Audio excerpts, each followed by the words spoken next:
Reality check time. The injuries mount. The Vikings look lifeless on offense. They fall to the Falcons 22-6. We got all the instant reaction from some Sunday night football. But first, let's meet tonight's crew.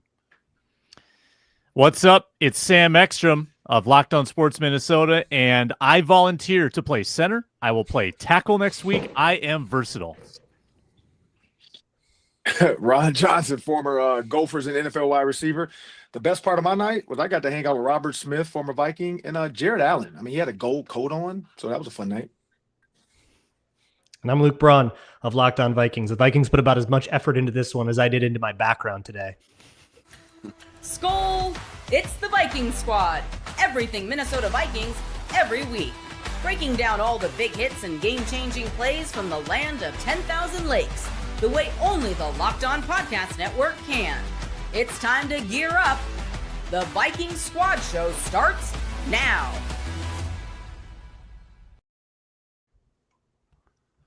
What's going on? Back in the lab, back at it. Another Vikings Squad Show immediately following Vikings Falcons. All the instant reaction you can handle over the next 60 minutes, including the injury woes, why that proved costly tonight. J.J. McCarthy's encore and the offense's sluggish start. Biggest turning point. Quick little preview for the Bengals game next week as well. Make sure to like, subscribe, keep up with all the action. So close to 10,000 subscribers. And, of course, make sure to check out our guy Luke Braun over on Locked On Vikings each and every day. Ron, you're batting leadoff. As always, I'll give you the first crack. Injury woes, it started on Wednesday, right? The Wednesday practice report only got worse somehow as this game went on.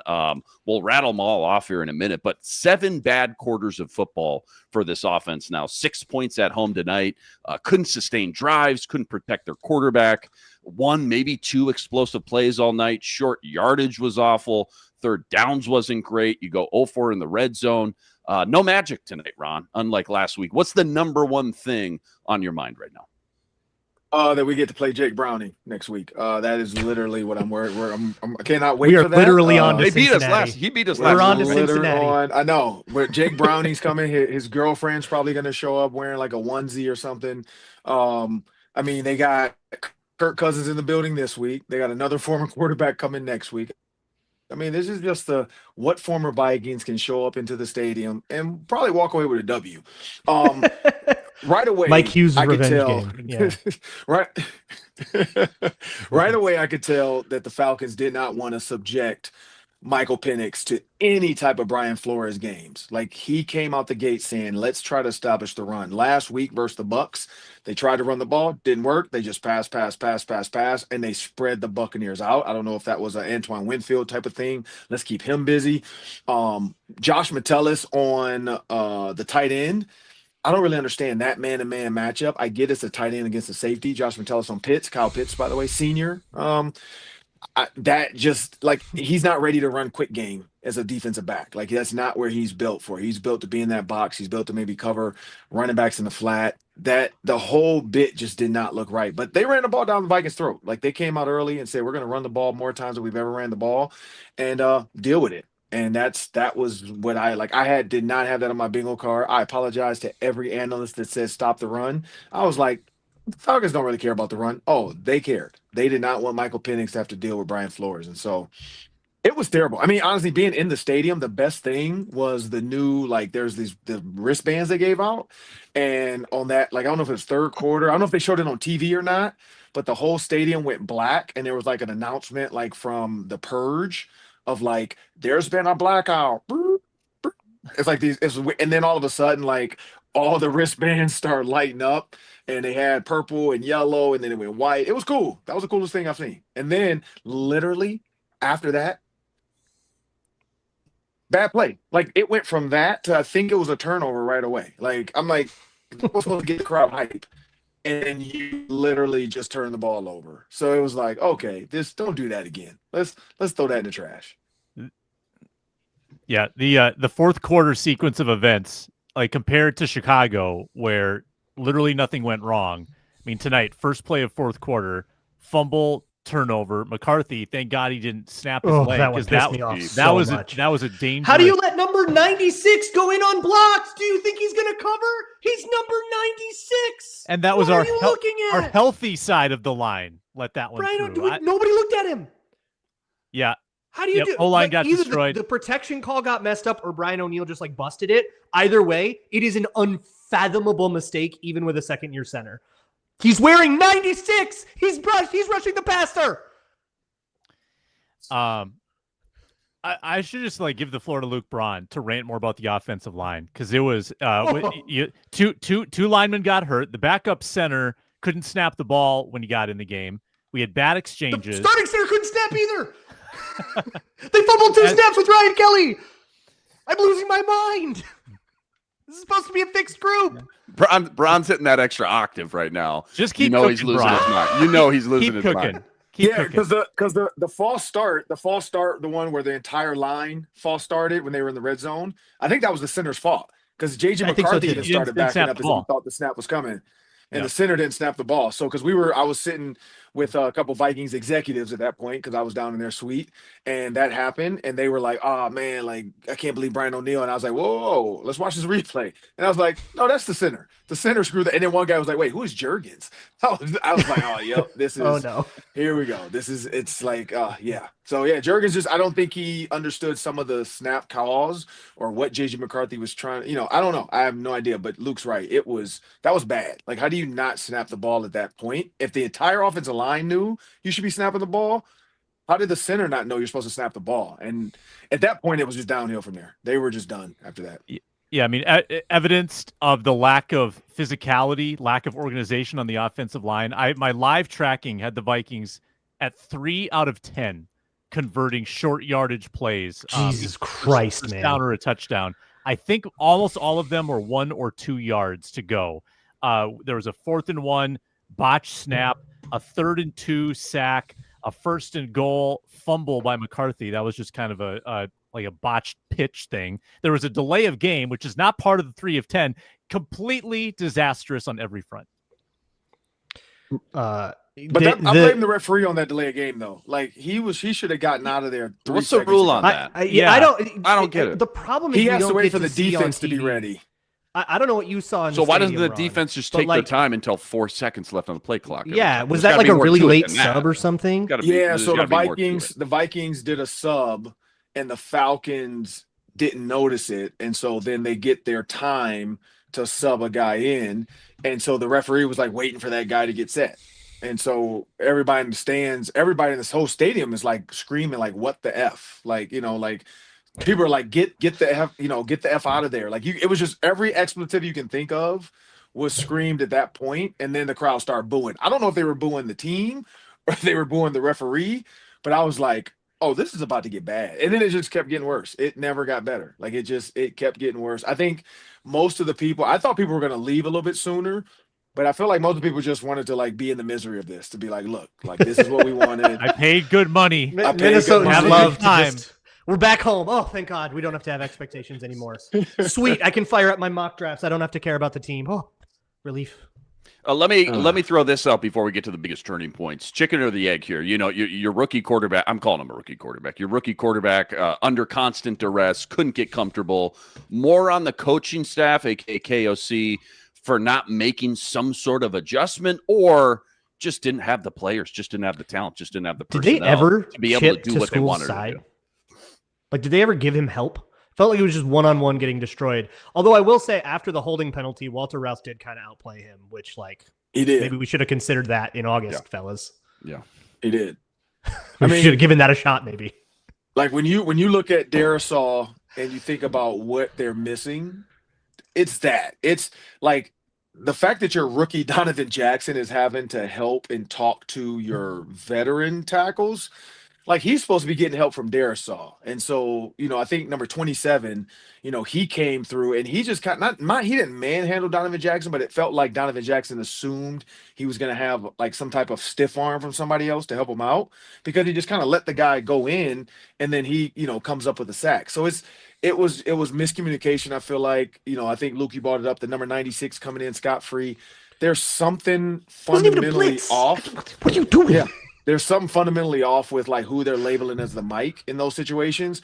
The one thing I'll say, Luke, because you said chicken or egg, and I keep saying this and I'll say it every year. I feel like I say this every single year for the last 11 years. 3-step drop. Like we saw Michael Penix do it with Mhm. The Kyle Pitts slant, the Drake London slant, the Bijan Robinson slant. I don't think there was one 3-step drop route today. I don't think there was one. I feel like every single one was some type of like 3 and a hitch or 4 and a hitch or 5. Like it just everything was like slow developing. And the Falcons corners were, I mean, there was no separation on some of those sacks. Like some of those sacks were not on the line. There was just nobody open. So I mean, even I don't know. after I AJ just Terrell don't get went it. out too, by the way, even after AJ Yeah. Terrell went out, it was still sticky. You know what you're saying, Ron, brings me back to the Rams game, playoff game. Sam Darnold and that O-line struggling and just those longer developing, kind of trying to get those chunk plays, those spark plays, and it just that offensive line just not really holding up. Let's get to the biggest turning points from tonight. I feel like the Opening topic kickoff. that's going to be on everybody's mind. You know, the decision to throw the deep ball on 3rd and 1 when you didn't intend to go for it on 4th and 1. 9 minutes and change left. I want to say 9:37. You decide to punt it. Still trying to wrap my head around just the decision making there, the thought process, I guess, to punt it on 4th and 1. After that, you know, I don't know. Did KOC get a little emotional that McCarthy missed Naylor? I don't know. I have no idea. But yeah, felt like a white flag. Down 9:30 left. You just had to punt it. Yeah, I mean, I think it was you're right. I think it was a little bit of emotion. You can see him talking to McCarthy throughout towards the end of the game. It did not look happy. Like it looked like something was off a little bit. Like whether it's like, hey, you're not planting on your front foot, or you're doing something. Like it's something he was doing, because you can see Kevin O'Connell constantly talking to him. But I don't understand the lack of tush push ability. Like how do you not get 1 yard? And I was talking to Aaron Jones, his brother, friend of the program. He's been on our show, and he and I, he was down there. We were talking for a little bit. Justin Jefferson's cousin was over there, and it's like the Eagles really just are that dominant. Like the Eagles, I don't know what they figured out, but they figured it out, because they're just offsides. How can they're not? They're offsides every time they do it. That's how they do it. Must be, because I don't like how do you not? You know what? That is true though. The center does roll forward and snap the ball at the same time, but why? Okay, mimic it then. Why can't we do that? Like why? Or you bring in every fat person off the sideline, whether it's D tackle, O tackle, whoever, and you put a full out. So maybe you make Oliver the fullback. You bring other tackles in, and you just go big on big. And you put Jordan Mason back there. You say take a full speed head of steam and go give me 1 yard. Like I'm so sick of the tush push with guys that can't. Like you don't have. They did trade the strongest man on the team right before the season, by the way. Which feels looming large after you get run on for 200 yards on prime time. I feel like we're kind of missing Harrison Phillips here, as Ron went in a little robot mode. Yeah, the physicality that was present in week 1 was gone. The patience of KOC with his QB, that like he had the patient face, right? The KOC understanding patient face, like I'm going to nurture you. He's still too patient. Pat you on the back. Go simple, man. But there was but like visually, body language, there was an irritation factor. There was some eye rolls, some exasperated looks, and the conversation on the sideline looked a little bit terse, didn't it? I thought that some of the last one, I don't think so. I think he was still trying to be nice, but I need to go at KOC for this one. You got to do something different, because it's been 8 quarters and 7 of them have sucked hot ass. It's time to do something different. The offense is there's way too much going on. Play calls are 25 words long. They're breaking the huddle at 10 seconds. They got motions happening with 4 seconds left in the play clock. Every D lineman is teeing off on your completely overwhelmed backup left tackle that you didn't, by the way, consider the guy that's better than him in the room to do that job. You got to at some point realize that your dudes can't do this. They can't do this. It was super, and Kevin O'Connell's never backed off of this, even when it was Josh Dobbs or Jaron Hall or whatever, and still had these crazy complicated things. He's got whiteboard syndrome. Everything is really cool on the whiteboard. Your dudes can't do it. Call stick. Holy crap. Call a slant. Now, point of order, though.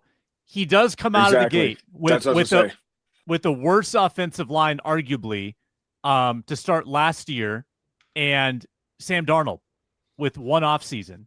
And they were cooking. Sam Darnold's a 7-year vet. He can do that stuff. But you Okay. gotta know that your guy can't do it. McCarthy can't do it right now. That's fine. He's 22, but he can't. You got to change things. But before I get out of here, this is what I want to say. So when you think about, let's go defensively first. The Falcons last week started the game off with a pass, a run, pass, touchdown. Came back in the next one, pass. Then he fumbled, but he was going to pass the ball. Like 2 different game plans. So if this Falcons offense can really be that dynamic, they're going to be trouble. But I think he just looks at the defense and what he doesn't want to subject his quarterback to. He knew the Buccaneers, their run game is strong. Their secondary takes a lot of chances. The Vikings secondary, he's like, look, front 7. Let me just run the ball and see if they can stop it. Then no Van Ginkel. And then offensively, Luke, you're right. Like, you've got to find some simple pass plays. Like run a slant, just a tight end to the flat. Like do a mesh, slant, flat. Like if the slant's not there, take the flat. If they overplay the flat, throw the slant.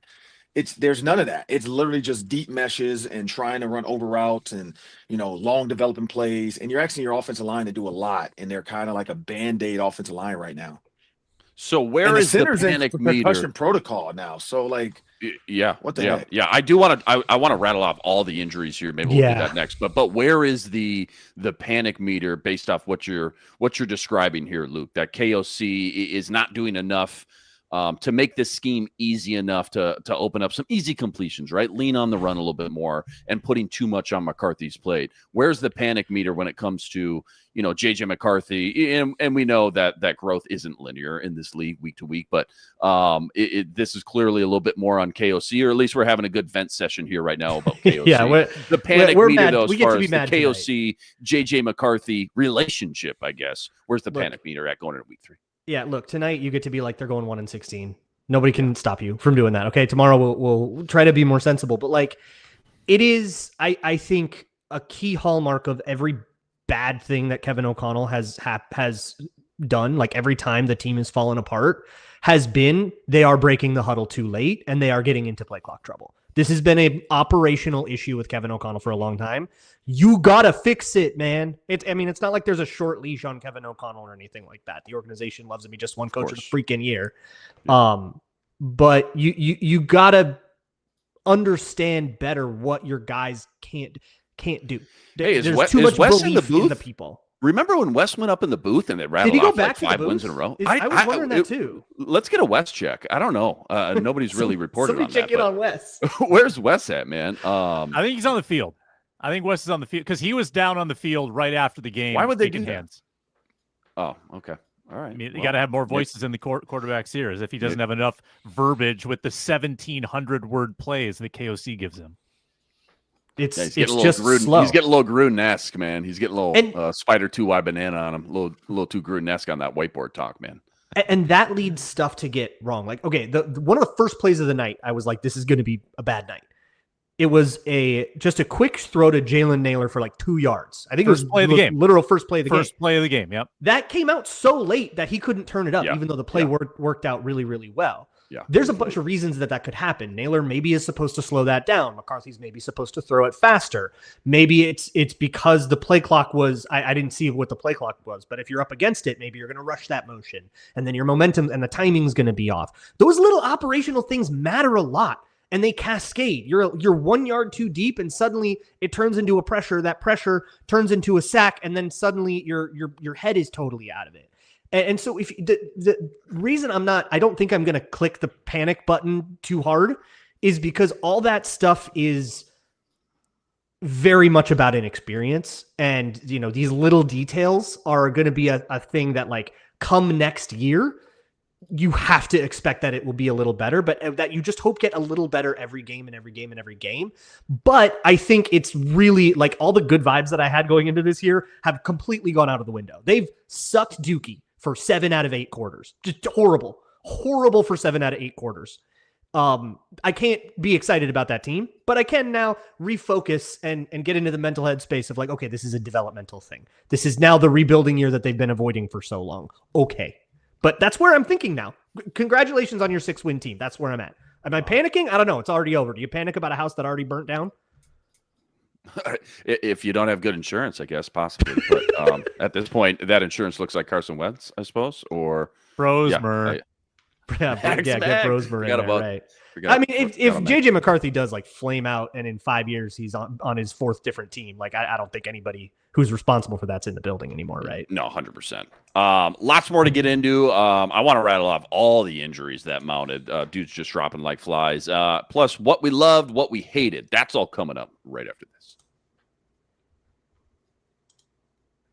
Quick reminder, tonight's episode brought to us by Prize Picks. Prize Picks, America's #1 fantasy sports app, now with more than 10 million members to date. For me and my money, it's by far the easiest, most exciting way to get in on all the action while you watch your favorite sports, you watch your favorite players. So simple, too. All you got to do, you pick more or less on 2 or more player stats. You watch the winnings roll in. Football season is officially back. Anytime touchdowns, receptions, tackles, sacks, you name it, they got it. Take your pick on more or less. Add them to your Prize Picks entry today. We got the Monday night doubleheader tomorrow. Texans taking on the Bucks. Chargers taking on Vegas. I'm loving Omario Hampton over 16.5 receiving yards. Plus, don't forget, Prize Picks now offers Apple Pay, quick and easy deposits into your account all season long. Right now, download the Prize Picks app. Use code LOCKEDONNFL for $50 instantly after you play your first $5 lineup. That's win or lose on any $5 lineup. You're getting $50 instantly with promo code LOCKEDONNFL. Prize Picks. It's good to be right. All right, let's just touch on these injuries, man. Just mounting up, just dudes dropping like flies. It started again. It started on Wednesday. Christian Darrisaw, Blake Cashman, Jeff Okudah, Andrew Van Ginkel, CJ Ham still on the IR, Ty Chandler, Harrison Smith.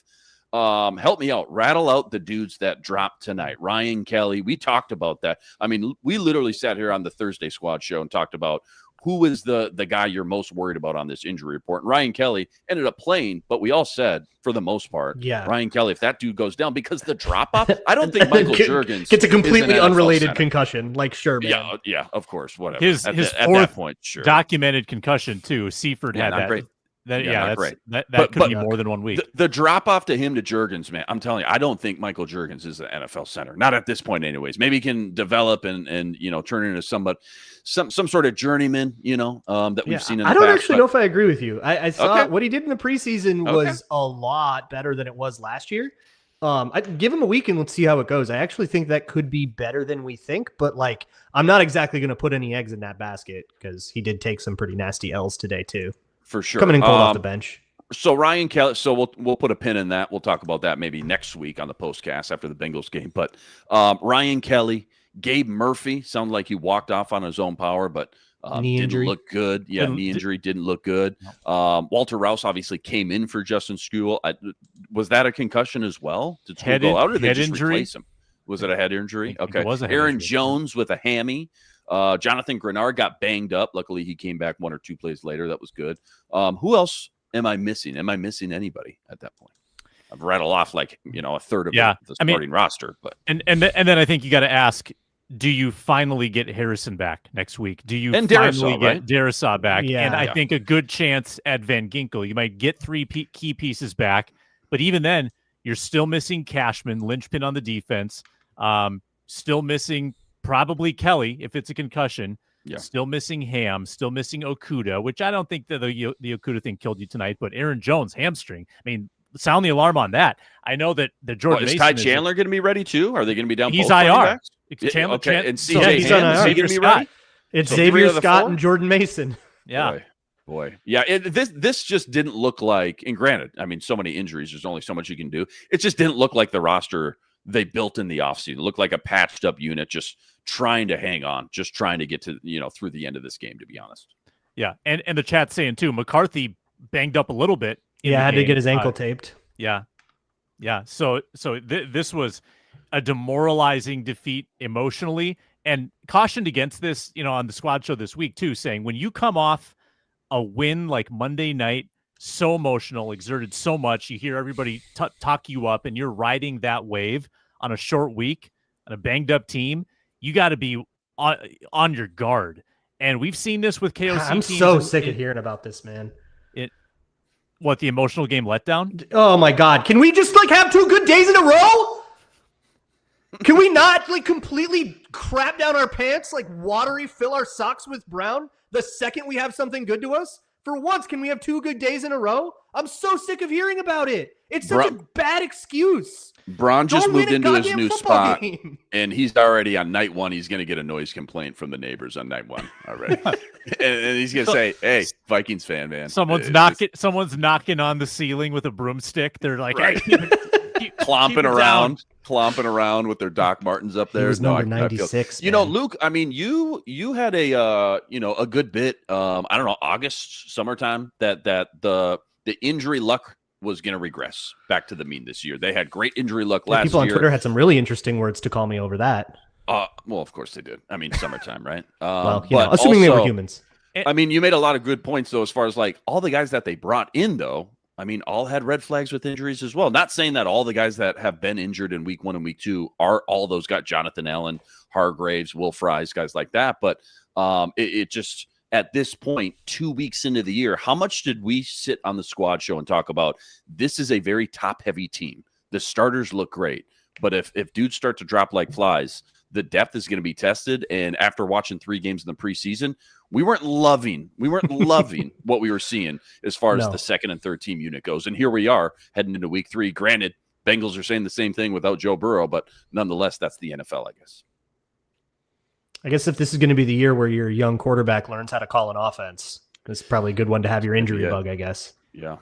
Turnover regression happening a little bit right now, or takeaway regression. You've had a cheap one. One in week 1 on the lateral play, right? Yep. I mean, it counts, but it's not real. That did takeaway. Count. And then you get the peanut punch tonight, but you go -3 in the take give. I don't know how many times that's happened in the KOC era, but so some warnings, definitely some red flags that are coming to fruition right now. Two of the guys that they had injury red flags in 2 weeks, Okudah and Kelly, and we don't know on. Okudah's concussions, 3 or 4 concussions on the team right now. That sucks. That's awful. Yeah, not good. That could compound. Like if they get a second concussion this year, then we're talking IR stint potentially. I mean, that's really dangerous business. Just real quick, we'll talk about winners and losers, what we liked, what we didn't like, things like that. But how did we feel about Dallas Turner getting the full slate in Andrew Van Ginkel's presence? Obviously, again, it was fresh 20-25 minutes ago. Game just ended. Haven't watched the all 22, things like that. But just knee-jerk reaction to the naked eye. How did we feel about Dallas Turner?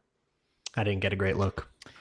I mean, I thought the sack was kind of a DJ Wanham-esque sack. Cleanup sack, yeah, for sure. Clean up third sack guy, not the second guy there. Third guy there. Yeah, from the backside. Yeah. I didn't think he really popped a lot in week 1, and I don't know if he popped a lot tonight either. But I need a closer look.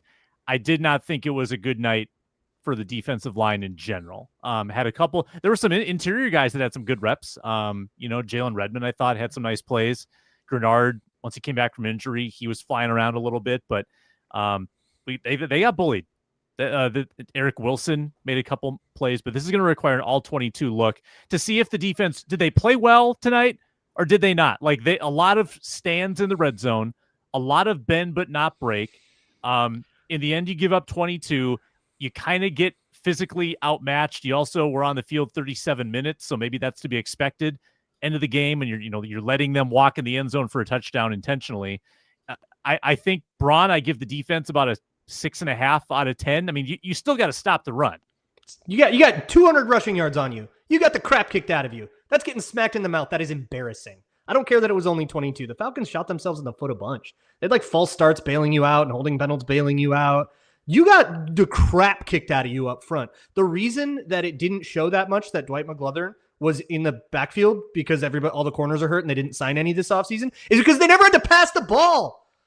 They could have run. I was literally thinking like they should not pass the ball again. Like they just let Michael Penix hand off and shut him down for the night. Give him a rest. It's fine because they could not stop the run. And it wasn't even that there were, misfits or mental mistakes too often. I think you maybe got out of position a couple times. You just got your butt kicked. You had a random center that's an undrafted rookie or an undrafted free agent from 5 years ago that's never started before, kicking the absolute crap out of Jonathan Allen. I mean, just taking him to the woodshed. That was an embarrassing defensive performance. Great job, Eric Wilson, forcing like the one good play, and you finally got like one sack when they passed. But I think honestly, most of the stops they got were as much the Falcons screwing up as the Vikings actually doing something. That is a come to Jesus game in run defense. You got to figure something out. And I'm sorry, you traded the best run defender on your team away right before the season, and you had this coming. Well, what does it look like moving forward with, again, we were all wondering. I mean, we all liked, hey, I like Jalen Redmond. You know, he's flashing. He looks good. I like Levi Drake Rodriguez. Obviously, love Jonathan Allen and Javon Hargrave, all the pressures they had coming off the Chicago game. But what's this defense look? What's this run game look like with no true nose tackle after they traded Harrison Phillips? Obviously, that was a big talker the week it happened. Apparently like 200 yards a night, man. Is that what we're doing? I mean, there's just no way. It's like a Madden game, dude. It's horrible. I mean, I guess if that's the case, we really are looking at, Sam, like a 5-12 season. I mean, you can't do that. I'm not tripping about Harrison Phillips. I mean, we're talking about Harrison like he was Vince Wilfork or even like Linval Joseph. He was not. You have a deep bench of defensive tackles, and if one of them develops a little bit, and Jalen Redmond's pretty much there already. Like Jalen Redmond's really, really good. There are collective tackling issues tonight, like being in run lanes and just getting washed out. Not one or two guys, a lot of guys.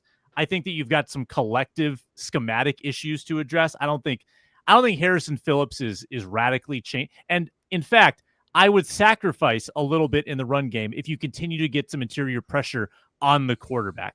That's not my main concern. Let's get the defense healthy and then figure this thing out. You're not going to get the defense healthy, though. That's not happening. Why are you not getting the defense healthy? Look at them. They're not healthy. You think they're getting healthier as the season goes on? It only gets worse. I think Smith comes back this week. I think Van de Ginkel comes back this week. Cashman in 3 weeks. And we're just going to nobody's getting hurt in the meantime. We're just going to be Braun. That's the problem. Braun, your health. We can shut injuries off.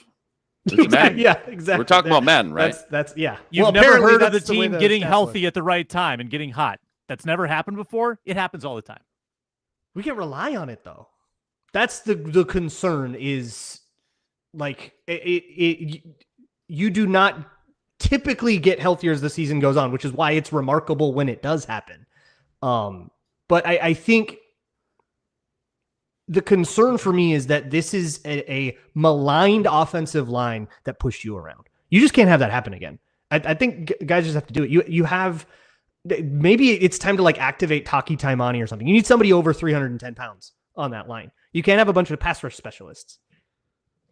Chicken or the egg doesn't help when your offense just can't sustain drives. I mean, what that 17 plays in the second half. Yeah, 17 plays, and that's even in garbage. All three special phases. Complimentary football atrocious. You know, I say that though, and then I play devil's advocate with myself. Bijan came out the gate just ripping chunk after chunk. I mean, he had like 48 yards in the first drive on the ground, not a screen pass, 2 receptions in the passing game. It was all on the ground. So I mean, he was cooking right from the get-go. But again, offense not sustaining any drives. Defense did what they could. They held in there. But you know, and also too, I mean, we've talked about this as well leading up to the year. We knew there was going to be more pressure on the defense these first couple games coming out of the season. No Jordan Addison, obviously McCarthy trying to get his legs underneath him, trying to figure out what this whole thing's going to look like with the Jordan Mason, Aaron Jones. Is it a 50-50 split? Is it 80-20? What's that whole thing going to look like? Jalen Naylor got hurt. Thielen comes in late. Darrisaw's not playing. We knew the defense was going to have a lot of pressure and a lot of shouldering the load, I guess, if you will. But I look back at the beginning of that game and the defense just couldn't keep up with Bijan Robinson tonight. Yeah, Pace misses a tackle on the first play of the game, goes for like 30 yards and kind of set the tone. But also if the offense gets an F- tonight, if they just get a C-, like how different is that for the defense? Like how many more advantageous situations could they have been in? They would have gotten more rest. Like I think there's a complementary aspect that was completely lacking tonight. I think that the Vikings were at least later in the game, 3 for 3, all phases doing their part, special teams, offense, defense. 0 for 3 in this game, especially late, where last week they really turned the dial up as the game went on, and the dial got turned down in every phase. I chortled. I laughed out loud when Miles Price botched the final punt, a meaningless punt, just to put the cherry on top of this man. You know, Dude, what? Like, 3 punts, we were worried about 6 that. yards, man. 3 punts, What a 6 great yards time. from Miles Price. He's getting it out of his system at the right time. I respect it. Yeah, tonight's the game to do it. if you're gonna do Regression. it. Yeah, you knew he had it in him. You saw every time he did it at training camp. People were like, "Yeah, that number 31's kind of bobbling." I'm like, you knew he couldn't always do it. Got to get it out of your system at the right time. Yeah, heady play. Yeah, Miles Price, big regression game, not just in the punt game, in the return game as well. Were you guys scratching your head on a couple of those? Like, why not take the touchback the on a couple 35 of What those? in the world was he doing? What are we doing? Mm-hmm. Yeah, Trying to run 70 yards across the field. I'm trying not to get a noise complaint from my very new neighbors, but yeah, like, what? No, do it. What are you doing? Everybody agrees to take the touchback goes to the 35. You're getting tackled at the 18, and you do it like not 3 even- times. Not even close. Matt Daniels, dude. wake up! It's hello, you're here. Speaking Somebody of special do teams, something. the Parker Romo revenge game. My goodness, dude, was that just Jacksonville game reincarnated? 5 for 5. He's just like not a bad kicker, I think. He's just a not pretty good bad, kicker. really. Yeah. Can we? I think we all on this show. I don't know if anybody like really advocated for him, but I'm pretty sure Bron and I both kind of chipped on, I guess, Billy Bowman, Oklahoma, coming out of the draft, and sure enough, Billy Bowman comes up with that big interception tonight, just to throw that pie in my face, I guess, tonight. That one kind of stung a little bit, I suppose. Yeah, I actually think that one was on Naylor. I think Naylor kind of got so too, a little bit. he kind of got bullied at the top of the route there, and McCarthy has to throw that before he knows that. So I'm not super. The other interception, I have no idea what McCarthy was looking at. Did he think the penalty was on somebody else and like huck it up like it was a free play? Because like, what the heck, dude? This is going to be tough. I want to do a little segment called What We Loved, What We Hated. We've talked for 37 minutes about what we hated. I don't know. Is there any positive we can glean whatsoever out of this game? It was ugly all the way around. Like you said, Sam, all 3 phases, offense, defense, special teams, felt like handed out F grades for the most part. Is there anything positive we can glean? Even if it's an individual player, like, again, a Jalen Redmond flashing with some interior pressure or whatnot. Any positives you guys can fling out there? There were 2 consecutive throws to Jalen Naylor in tight coverage and Adam Thielen in tight coverage back to back. That got him down to the 1-yard line. Yep. I think it was 6-0 at the time. And I mean, you asked turning points earlier. Turning point in the game. You got a chance to, as bad as you'd played, to go up 7-6 in that situation, 1st and goal at the 1 or 2, and then you go bobbled pitch, fumble, which actually turned into, I think, an incompletion, then delay of game, sack. That was the sequence after 1st and goal at the 1. That's a momentum killer. That's a turning point for sure. Following maybe the highlight of the game, which were the throws to Thielen and Naylor. Love it. Let's go to bed. Let's wrap up. Yeah, Let's wrap up. Only think about those. 9-game win streak coming. Here we go. Chat has a couple people in chat said Ryan Wright kind of had a monster class. Yeah, he did. That's kind of big for him because he 60-yard needed that punt. after a bunch of shanks. I'll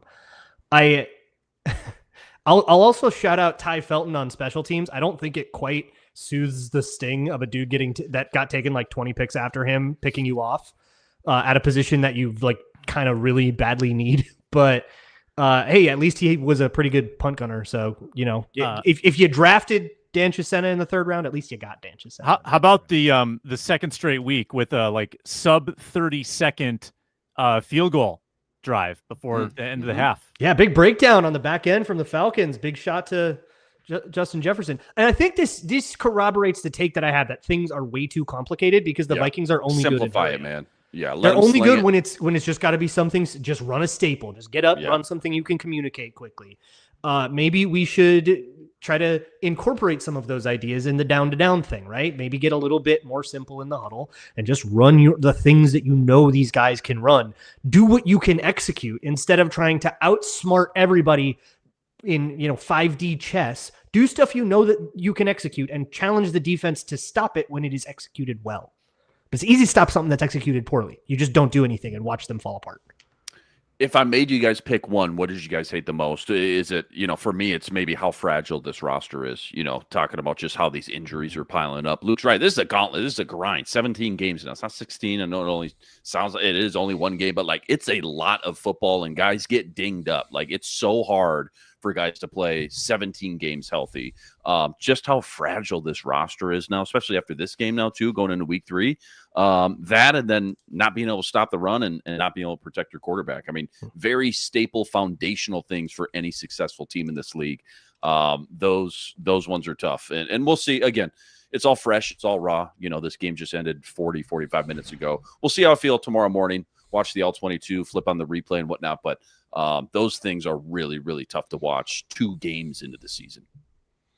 It's tough to watch the exciting young QB struggle. I think the reason that he is struggling is one that doesn't fill me with a ton of concern. He had a couple of misses, the one long one to Naylor that could have kind of turned things around and sparked a comeback effort, but he overthrows it. Those are a bummer, but it's the operational thing. And that's a really basic thing, but it also is kind of exactly the precise thing you can't really work on when you're sitting out your whole first year. You got to be in a game to do that. So these are the growing pains you have to happen. But it just sucks to see second-year QB just completely fall apart like that and get crazy outplayed by Michael Penix, who did a much better job of just executing what was in front of him, getting to the line quickly. They were breaking the huddle at 20. I started looking at the play clock every play, and it's 8-9 seconds. They're doing their motion and they're snapping. And get the ball out quickly, execute what you have to, move the ball downfield, a very humble workman game from Michael Penix. After everybody laughed at the Falcons for that. And it's okay, they're actually figuring out a way to make that work. And why can't we have that? I want that for us. Sam, favorite, or I should say least favorite thing tonight. It's going to keep you up tonight. Trying to figure out how to be as snarky as possible. Sure. I can't top Braun's performance on this show. This has been an absolute masterclass. Crashing out. The offensive line, much ballyhooed, looking this way. I think you just you fall back on no dare saw, right? When the tackles are in place, it all feels better. When your left tackle is just in school, my gosh. So I think there's room to improve. There's a lot of room to improve, and belief that with the pieces in place, it can improve, and time on task for JJ McCarthy. I think that he is requiring a lot more reps, a lot more cohesion than we anticipated. And that's a harsh reality check, but these things can happen quickly. We could see progress isn't linear. I know, but there could be something like that throughout the year, a bit of linear progression as we see him start to understand how to diagnose blitzes, things like that. Plenty more to come. NFC North implications, Bengals preview after what we just witnessed tonight. That's all coming up right after this. Quick reminder, tonight's episode brought to us by BetterHelp. BetterHelp, when your schedule is packed with work projects, kids, whatever it may be, it's easy to let your priorities start to slip, right? Even when we know it makes us happy. But when you feel like you got no time for yourself, non-negotiables like therapy, they become more important than ever. If you've been thinking about starting therapy, maybe it's time to give BetterHelp a try. Entirely online and designed to be convenient, flexible, and suited for your schedule. So simple. All you got to do, fill out a brief questionnaire. You get matched up with a licensed therapist, and you can switch therapists at any time for no additional charge. Never skip therapy day with BetterHelp. Go visit BetterHelp.com/lockedon today. You're getting 10% off your first month. That's BetterHelp, HELP.com/lockdown. By the way, quick plug, full deep dive from this one on the Vikings Squad show with our guy Arif Hassan. Make sure you like, make sure you subscribe, keep up with all the action. New episodes tomorrow morning, every Monday, every Thursday. Plus, you always got the Ron Johnson show. Ron always chopping it up. Great interviews. Will Johnson last week, Arizona Cardinal rookie from Michigan, cornerback. That's each and every Tuesday. So make sure to like, make sure to subscribe, keep up with all the action. Week 3 snapshot, NFC North implication, kind of big picture. Before we get to that, we talked about it right before the show, before we hit record. Can I just bring it up one more time? Biggest turning point. Opening drive, JJ dives at the pylon at the first down. Looked like he got it. They mark it short. They try the tush push. They don't get it. Turn the ball over. Why in the world are we not challenging that play? Looked pretty obvious to me sitting on my couch. Because the whole staff was asleep on the sideline and they couldn't do anything. Is it like barely get a playoff? Like, no, I want to keep this in my back pocket. It's too early, though. What if it, Guys, I've gotten burned before? I got to get my 30-word play call in, or we're going to get a delay of game. Yeah. I'm a little weirded out too at the end, and you could probably look it up here in real time. But the spot on the field there, I mean, it was the inside their own 40, I think, and they go for it there pretty quickly, pretty decisively in early in the game. Yet they don't go for a 4th and 1 with 9 minutes left, down by 9, and you don't get the ball back until there's 4 minutes left. And then give up a 12-play drive. Way to give up the score to save some time, dude. That was a 12-play touchdown drive, almost exclusively on the ground. Embarrassing. Yeah. Darrisaw's not helping you with that, man. Yeah, no, that's true. Go ahead. Go ahead. Yeah. I was just thinking about this during the break. We've had this conversation after a lot of week 2s, haven't we? Like, I can think of just a few off the top of head. Like, 2017 team got absolutely dump trucked in Pittsburgh that year with Keenum. Remember that? And we had these conversations. And second week of KOC's tenure in Philadelphia, Kirk Cousins Monday night lost. Monday night, actually Monday and Thursday. No, it was Monday. No. I think because the next year was Thursday. Embarrassed in Philly. Won 13 games that year. That the JJ Pylon touchdown when for the touchback, or was that your Thursday game you're talking about? There were two back-to-back Thursday. week 2 Philly primetime games. The week 2 2023, that was Thursday night when they had a million turnovers and still had a chance at the end.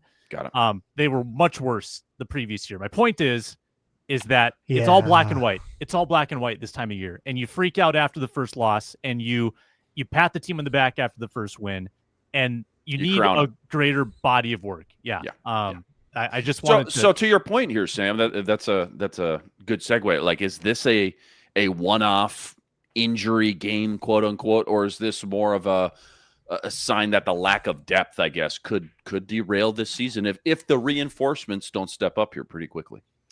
Yeah, I mean, I think it all comes back to the quarterback, and you don't have any priors on J.J. McCarthy, right? There's not enough equity to say that, like, he will figure it out. I think there was maybe some of that with Kirk Cousins, for instance. You knew that you would get some bad Kirk games once in a while, but you knew that there'd be the good ones as well. We don't know that for sure with J.J. McCarthy. That's probably the biggest concern.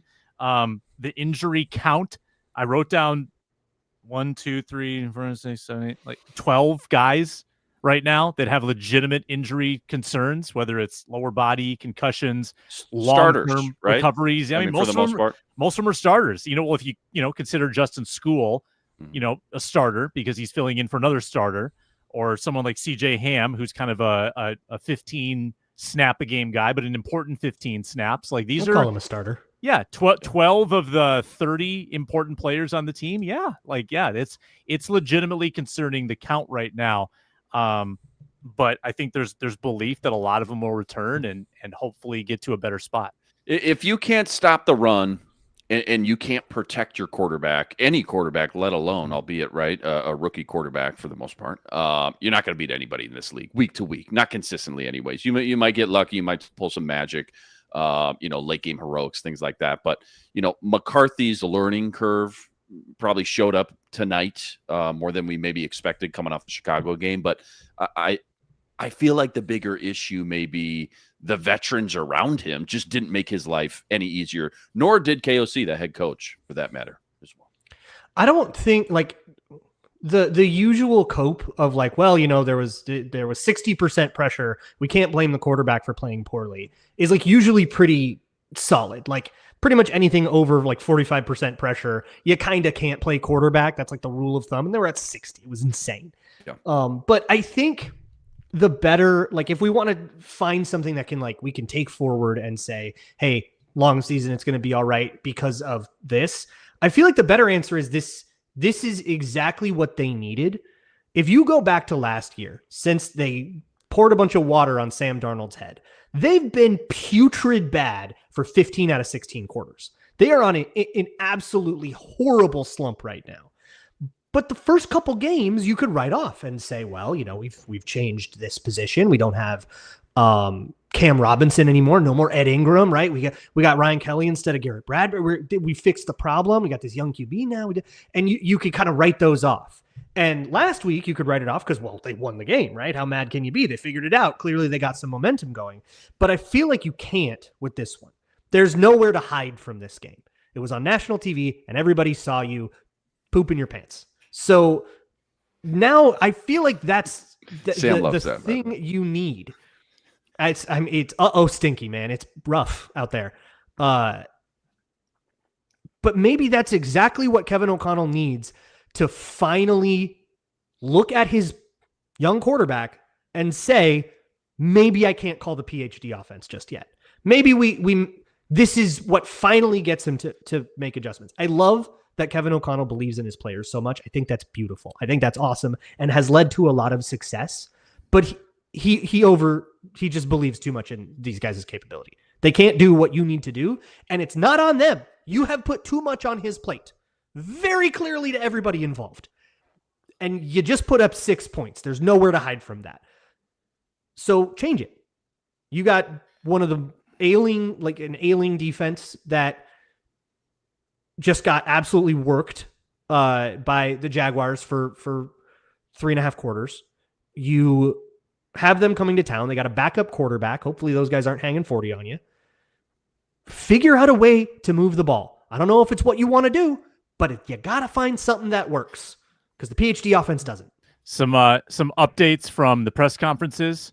JJ McCarthy, we have to take better advantage of opportunities, and it starts with me. I got to play better. Injury updates, Ryan Kelly concussion, Justin School concussion, Grenard oblique, which he came back from, but sometimes, day after it can flare up. Aaron Jones hamstring, Gabe Murphy MCL will be evaluated. KOC says our team will handle the adversity that is now right at our feet. We've got to go back to work and improve immediately. Put that on a bumper sticker right now. Yeah. Sell that. $1 million right there. Love that.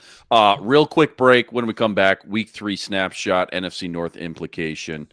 Biggest adjustments that need to be made. Again, first the Bengals, possibly, sounds like without Joe Burrow, by the way. That's all coming up right after this. Quick reminder, tonight's episode also brought to us by Upside. Hey, Vikes fans, are you still paying full price for gas? It's time to get real cash back every time you fill up with free Upside app. So easy. All you got to do, download the free Upside app in the App Store or Google Play. Start earning cash at the pump today. Use my limited time promo code FOOTBALL.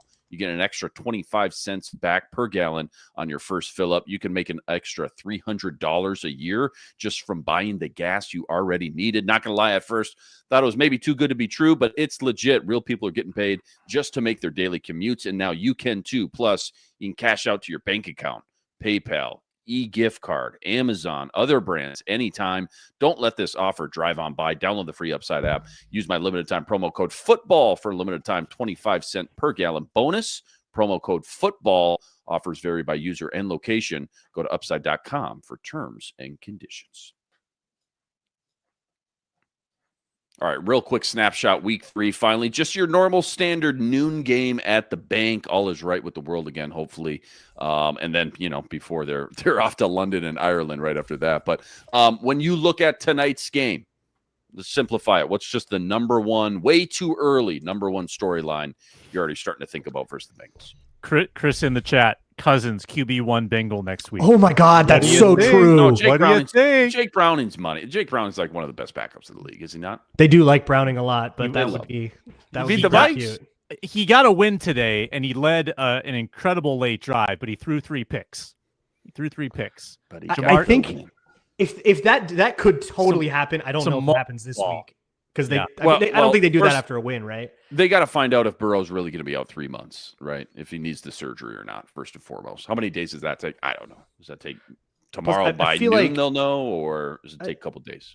I feel like John Lynch has a reserve on this anyways. You're just waiting for Mac Jones to have a bad game and for things to look a little bit dicey, and then you go send a second-round pick to Atlanta. Yeah, I like that. Yeah. They got scary receivers. And even with Jake Browning, I mean, he's been in enough big spots now where he's going to sling it, and Jamar Chase is going to make plays. And, man, I would love to see Justin Jefferson kind of hulk up knowing that he's going against Jamar. I think, for the first time in, I guess, 4 years. That's the usual cadence. First time since 2021. He's going to I don't think he played Jamar Chase didn't play in the 23 game, right? Oh, wait, was Chase so the last time they played was the Jake Browning game. The last time that, by the way, Zach Cincy, Taylor was the one that first cracked open. They kept showing Brian Nick Flores Mullins' wife in the crowd. Remember, it was Nick Mullins with Browning. And Jordan Addison made that you shouldn't have cut me, catch and took it to the house, all yak on that. Fun game. And the game before that they played Cincy, was that the Mike Zimmer week? That was the opener. Game? Overtime. One game? Kind of, heartbreaker. Yeah, heartbreaker. 4th and 1, Joe Burrow play action, hits like a 25. Speaking of replacement kicker revenge games, why does this keep happening? So this has got to, but also Jefferson needs opportunities too. Like can we make a rhythm throw for more than 2 yards? Like even the easy stuff that they're trying to script has been bad. 2 targets, 0 catches until the last drive. Yeah, and a drop that almost got picked. Like that was just rough. Is he just a shell of himself at this point, or just still ramping up, or is this more on the quarterback timing situation?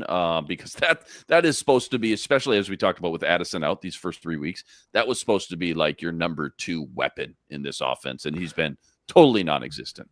I will say about Hawkinson, I don't think they win Monday night against the Bears without Hawkinson. Sure. Key block on that McCarthy touchdown, a couple of key blocks elsewhere in those drives that really sprung Jordan Mason free. We talk about Jordan Mason being the spark. Look at his lead blocker. He was doing work. I don't think they win that game without TJ's, but yeah, disappearing act tonight from everybody. I mean, everybody sucked. That you scored 6. Nobody on the offense is free. None of you are free of sin. Everybody go to hell. Tell us how you really feel, though. NFC North talk real quick. Packers 2-0. Yeah, the Packers have clinched the NFC North. Yeah, congratulations to them. Pop the champagne. 2 games in. How about Dan Campbell against Ben Johnson goes for it on 4th down to hit it to get a 50 burger against the Bears? Really? Oh my God, I missed that. Yeah, that's fantastic. That's amazing. Yeah. Obviously, Packers 2-0, Lions, Vikes 1-1, Bears sitting at 0-2. Obviously, this thing's clearly still wide open. We're 2 games in here. We're 1/8, not even 1/9 of the season in. But how do we feel about the NFC North? Just kind of big picture. How do we feel just the way things are kind of shaping out thus far through 2 games? It's a 2-team division right now. I know both the Vikings and Lions are 1-1, but it's a very different 1-1. Mm-hmm. I think the Vikings and Bears are both figuring it out. They have to find themselves, and that might happen in the middle of this season. It could happen later this month. It could happen on week 12 when they're already out of it. But I don't think either of those teams are really ready to be like serious, let's push all the contenders in the NFC. I think we can see that. The Packers are insane, right? I mean, they just absolutely steamrolled 2 of the better teams in the NFC. And I think it was pretty fair to give the Lions a mulligan on week 1, but you had to see them go beat the crap out of the Bears, and they did. So I feel like we can kind of all re-buy into them. But it's tough because the Packers already have a win against the Lions, and it was a convincing one. But even if you do totally write it off, the tiebreaker still counts. So yeah, Packers are in a pretty strong driver's seat, as strong as you can be early in week 2. But long season. Who was number 1 in the power rankings after 2 weeks last year? Remind me. Was it the Saints? Probably. I think it was the Saints. It was probably in the power rankings. Probably. I don't think people were. I think people saw the mirage. The Saints were like the best team in the league after 2 weeks. So I'm trying to be Mr. Rosy tonight because Braun has taken the vitriol to epic proportions. I got the devil on my shoulder on this side. I got the angel right here on this side. You've been given a gift. I'm not gonna lie, one of you's been way more convincing tonight, and I wish I would have taken the under. Who's playing the part? You've been given a gift. A lot of people, when we did the win-loss projections before the season, a lot of people had L's on that Bengals game because of Joe Burrow. He's not playing, most likely. Then you go overseas for Steelers and Browns. There is still a pretty real chance of going 4-1 if you get this offense to a mediocre level. Just a mediocre level, you can win the next 3 games. And if you get to 4-1, if you stumble to 4-1 at the bye week, you still have every every bit of claim to try to go get this division, but you got it. Right now they're not even treading water offensively. They are flailing. They're drowning offensively. You've got to get a life raft to JJ McCarthy's stat. You have to figure out how to move the ball. Yeah. Mm-hmm. And what better team to do it against than the Cincinnati Bengals? Mm-hmm. Look, the Browns defense actually looked like they kind of were giving the Ravens a run for their money for a minute, and then it kind of fell apart on them and ends up being a 40 burger. Steelers are no slouch to move the ball against. But I think to Sam's point, if you can do that, if you can figure it out and take out a couple of AFC North teams that are kind of also faltering, you then go into this like horrifying gauntlet after the bye. If you can go into that at 4-1, a few wins in your back pocket, you kind of buy yourself some time to find yourself. But for me, this next couple months of Vikings football is going to be a lot more about the vibe than the actual result. Like, I will be very willing to grant a moral victory if they can look good, but maybe fall a little short against like the Eagles or whatever, because they look like they figured it out. But you just have to figure out, like, we don't know what a true JJ McCarthy offense looks like. We know what a Kevin O'Connell offense looks like, and we know that JJ McCarthy can't do it. We got to figure out what a JJ McCarthy offense actually looks like. Should they have been doing this all summer? Yeah, probably. And we can hold their feet to the fire about it. But now you are where you are. So figure out what you can do and figure out how to move the ball. That's what the next 3 weeks are about for me. Whether they win or lose, can you at least look like you know how to play football again? Anybody win their bets tonight before we get out of here? I know we'll touch on this tomorrow on the squad show. Anybody win their Jordan bets? Mason. I won my Falcons plus 3.5. I lost my parlay of Penix over his rushing yards and JJ. JJ hit his rushing yards. Penix did not. So I went. Oh. I went definitely got the over money 2. line. Oh, you got the money line. The I RJ. got the reverse jerk. Yeah, the reverse jinx money line. And then I'm looking up. I had you reverse jerk. Come on, man. Reverse jerk. Yeah. And then I had Jordan Mason under. Yeah, I went 2-0. Nice. How'd the over 30 do yards. tonight? Was the over 27? Did the over hit? The over did not hit. Oh, 44.5. You know, I bet you a lot of people looked at that game and thought, oh, that's way too low, man. In a dome, you know, McCarthy built some momentum, 3 touchdowns, fourth quarter. They're going to come out. No. Vegas knows. Vegas was right. Sam, how'd you do? Oh for 2. Did not get the over, as you've notified me. And I had the Penix rushing. Did not. I don't think he had a yard. -1. 1 for -1. That must have been a kneel down at the end.